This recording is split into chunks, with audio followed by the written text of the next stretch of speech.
Hello everyone and welcome back to the 2019 F1 season review. The team we're looking at today came third in the championship with 417 points.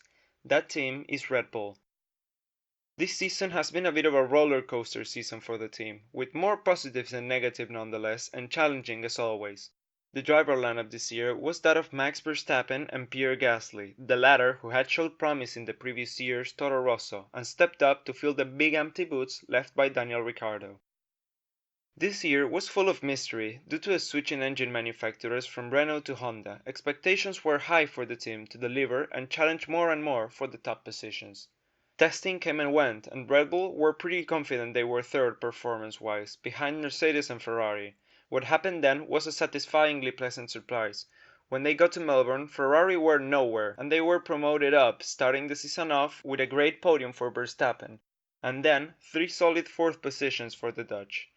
Meanwhile, his teammate was struggling, big time, heading into Austria, the 10th race, with a best result of 5th. He routinely got swallowed up by the top of the midfield in clearly faster machinery, leaving us all to wonder what was going on. Meanwhile, on the other side of the garage, it was the complete opposite. Max could be called Mr. Consistency this season, and I don't think anyone would object. With a worse result of 5th once up until that race, he was constantly in it and battling for either the podium or a win, and eventually it came, and on home turf for the team nonetheless. With an amazing race from start to finish, he got the first pole position of his career and his first win of the season on the Austrian Grand Prix, following it up with a second win 2 races later in the chaotic German Grand Prix, in which his teammate retired after battling again with the top end of the midfield. By the time of the summer break, it was rumored that Gasly may be replaced for the Belgian Grand Prix due to lack of performance, but team officials confirmed otherwise, that they were keeping him and that he had not to worry for the rest of the season. Fast forward 3 days and they announced Albon to cover that second seat and replace Gasly.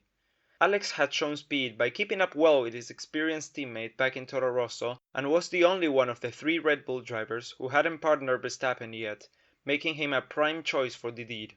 He was up to speed right away and outperformed his teammate in 5 of the next 6 races, earning Red Bull's trust and a seat in the team for 2020. The following races showed both drivers on the pace, and they looked good for a second pole position in the high-altitude Mexican circuit up until the last second, where Bottas crashed his Mercedes on the last corner and Verstappen admitted to seeing him and not slowing down, leading to a grid penalty stripping him from his pole position and handing it to Charles Leclerc. For the Brazilian Grand Prix, knowing that the Mercedes engine struggled at high altitude, they took full advantage of the given opportunity, with Verstappen getting his second pole and Albon not far back in 6th. A flawless drive from Max and misfortunes at the top left the team with the possibility of their first double podium of the season, but a badly timed lunge from Hamilton to Albon stripped him of his maiden podium and left half of the garage long-faced, while the other was ecstatic from the win.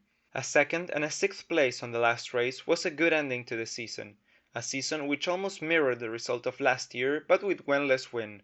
Overall, a pretty solid year for what has been the third best team for a while now, but with development hitting a ceiling and this era almost over, maybe we'll see a 3-way fight for the title next year.